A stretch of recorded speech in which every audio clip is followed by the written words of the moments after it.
আপনি এখন মারা গেলে মানুষ আপনার মোবাইলে চেক করে দেখবে এটাতে গান আছে, সিনেমা আছে। গান সিনেমা মোবাইল থেকে ডিলিট করে দেন, তওবা করেন।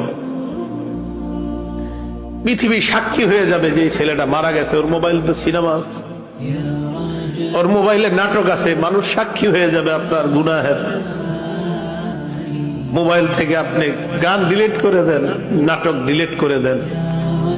বন্ধুরা চাপ দিয়ে আমারে ফেসবুক খোলাইছিল, আমারে ফেসবুকে ইসলামী লেখালেখি করতাম। কিছুদিন পর বুঝতে পারলাম এখানে সময়ের লেখালেখি যদিও আমি করি, মানসিক যুদ্ধে লিপ্ত হইতে হয় ফেসবুকে। মানুষ পক্ষে লেখে, বিপক্ষে লেখে। পার্মানেন্টলি আমি ডিলিট করে দিছি, আমার কোনো ফেসবুক নাই। আমার জীবন কি চলে না বলেন? চলে, আগের চেয়ে ভালো চলতেছে।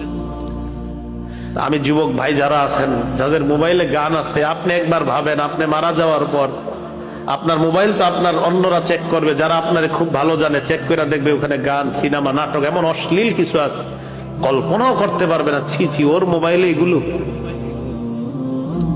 এটা কল্পনাও করতে পারবে না। আবু ওয়াইল মাথাটা নিচের দিকে দিয়ে বলে যে গান অন্তরে মুনাফিকি সৃষ্টি করে, গান নেফাক সৃষ্টি করে।